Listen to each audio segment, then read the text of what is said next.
there's only 48,000 convertibles ever made. So they're not around that much anymore. So that's what makes them kind of unique.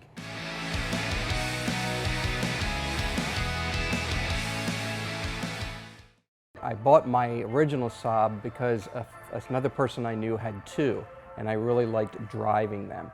And one of the things that really sparked my interest in them is just the unique design. There's just nothing like it. This one specifically was made in Finland and shipped over here. There's only 48,000 convertibles ever made. So they're not around that much anymore. So that's what makes them kind of unique.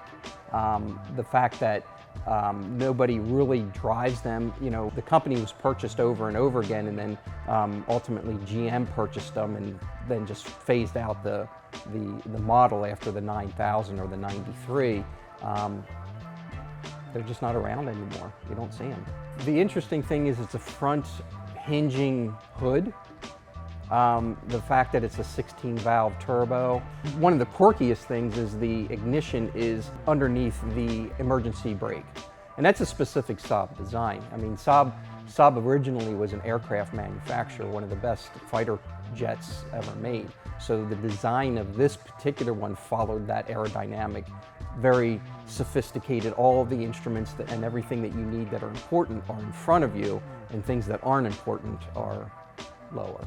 So the first car that I bought was a Saab hardtop, and I had it for a number of years. I outgrew it, but I always wanted to get another one. And when I got to a point where I could purchase one, I started looking pretty much all over the East Coast for a turbo. The turbos generally come in convertibles, and that's what I was looking for.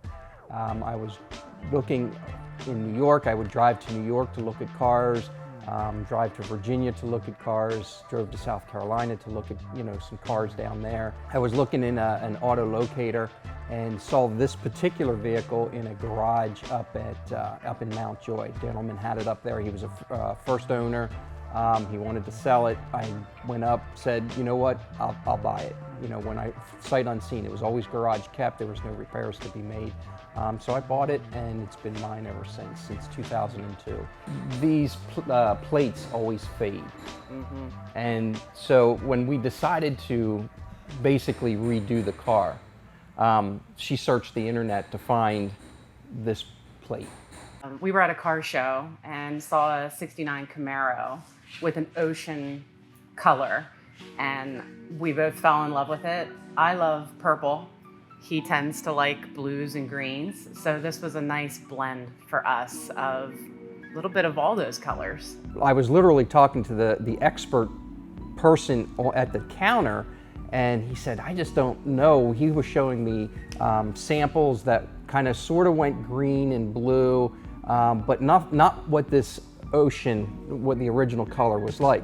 Then a gentleman just happened to be walking by when we were talking about it, and he said, you know that there's a sample card in the safe, because we only have one, and they call them extreme colors. And he said, let me go get it. And so he brought it out, and I saw the paint chip immediately, and it was called Extreme Ocean.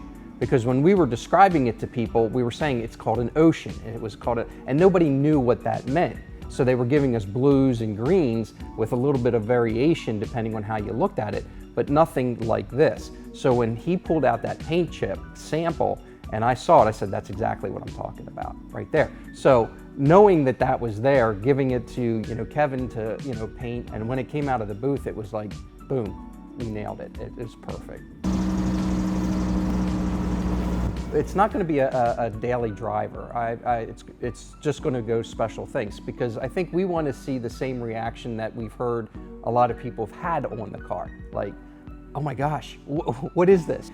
That's what we want to kind of experience. We want to talk to people and have them ask about it and tell them about the history and how we've gotten it to this point. We enjoy going to car shows, so now we get to take our own car and just sit and spend time talking to people about the car, and something that he really has always liked, his baby, so I'm excited about that. It matters to me, I think, just because we've enjoyed it from a convertible standpoint. We've done a lot of trips in it, gone a lot of places, celebrated birthdays, anniversaries, things like that. So for me, it's probably not as much the car, it's kind of what the car just means to us and what it's been for our relationship. Celebrated, I think, my first graduation. We took the car for the graduation. We went to Myrtle Beach. There's been a lot of different things that we've done in the car that have been just fun little memories. I mean, I love the car. That's, again, going back to the history, that's why I purchased it, because it's such a unique car. It's a fun driving car. And so, for us, I think it is that combination of what it means and the uniqueness of the vehicle.